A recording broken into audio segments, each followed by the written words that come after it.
tänään meillä on hopperin pesu- ja siivouspäivä. Löydettiin tämmönen pesupaikka katos, mutta katoksesta huolimatta kyllähän tää meidän laitteisto mahtuu tänne sisälle oikein hienosti ja jäi tilaa tonne yläpuolelle. Ei tehnyt tiukkaakaan. Kuten kuvasta näkyy, on likaista. Nyt on siitepölyaika ylimmillään. Tuulilasikin on ihan nuhjussa. Ja ennen seuraavaa reissua olisi tietysti kiva saada hopperi kiiltäväksi jälleen. Täällähän se onnistuu. Homma menee niin, että minä siivoan sisältä, Sami ulkoa, niin ei kai tässä muuta kuin aletaan hommiin. Siellä käy pöhäkkä. Katsotaan rupeeko tulee jossain vaiheessa vettä sisällä. Ei vaan, onhan tää sateessa ollut. Ei hätää. Mutta tässä samalla me tietysti täydennetään ruokavarastoa. Sitten on tuotu pyyhkeet käytetty pesussa ja vähän vaatteita. Eli seuraavalle reissulle ollaan sitten lähtövalmiita. Ja viimeisimmät hankintamme on tässä. Eli meillä oli sellainen teleskooppivarrellinen ulkoharja, mutta siihen varteen ei ollut saatavilla lisäosia. Niin nyt tehtiin niin, että ostettiin uusi ulkoharja ja sitten tällainen, miksi tätä nyt sanotaan, ikkunanpesusysteemi. Eli siinä on toi pehmeät osa ja sitten toi liippa, niin varsinaista vielä puuttuu. Se varmaan tulee näinä aikoina juuri ehkä on tuolla kotiovella. Niin saadaan yhteen varteen 2 työkalua aika näppärästi sitten jatkossa. Tänään pääsee testiin myös tää Outwellin vesisaavi. Tää oli muistaakseni 12 litraa. Se on nyt ehkä puolillaan vettä. Pääsee vähän kastelemaan rättiä, koska juuri nyt meillä ei ole tankissa vettä. Niin testataan tätä. Eli ei muuta kuin rätti käteen ja pölyjen kimppuun. Me tavattiin tänään myöskin hopperin naapurit. Heillä oli suurehko Iveco, johon oli vedetty tällainen asuntoosa päälle. Olisiko joku semmonen 10-11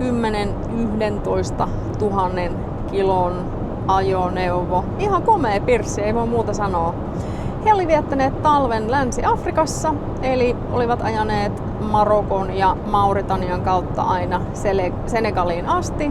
Olivat 5 kuukautta reissussa ja tulivat sitten samaa reittiä takaisin. Diesel oli kuulemma Marokossa erityisen halpaa, noin 65 rappenia, eli olisiko se euroissa semmoinen 70 senttiä litra, niin olivat tankanneet 700 litraa, eli tankin täyteen ennen paluuta Eurooppaan. Ihan ymmärrettävää. Sitten lähteekin testiin meidän Makita retkipakuimuri. Tyrkätään akku paikalleen ja katsotaan, lähteekö siitä vain ääntä vai saisiko se noi koko lattiamatot puhdistettua.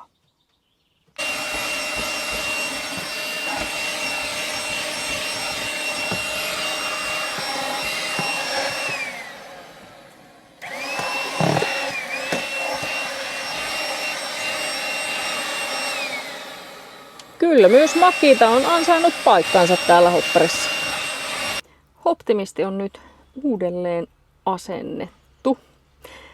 Hän kilkatti melko lailla tuolla korkeammissa ajonopeuksissa, niin tonne jousiin on vähän laitettu tuommoista ohutta muoviputkea. Niin nyt meillä on vähän semmonen rauhallisempi meno yhteisellä matkoilla. Ja toi ajoneuvon mitattarrakin siirrettiin uuteen paikkaan. Tässä kun tätä kabiinia siivoiltiin, niin siinähän olikin tuossa kuljettajan paikan läheisyydessä ihan sopiva kolonen just tälle tarralle. Meille tuli pari kappaletta noita kanavatunnustarroja.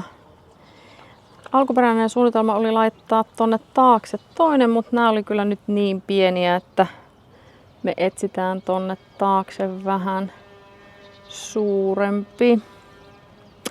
Mutta tänään on oikein hyvä päivä tehdä myös tämmöisiä ulkohommia. Täällä on 23 astetta lämmintä. Auto alkaa olla siivottu sisältä ja ulkoa. Täytyy nyt miettiä, mitä me tässä vielä keksitään.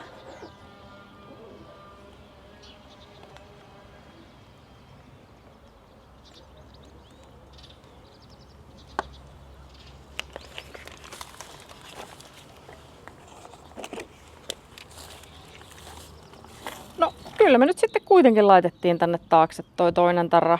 Onpahan parina tolle maatunnukselle.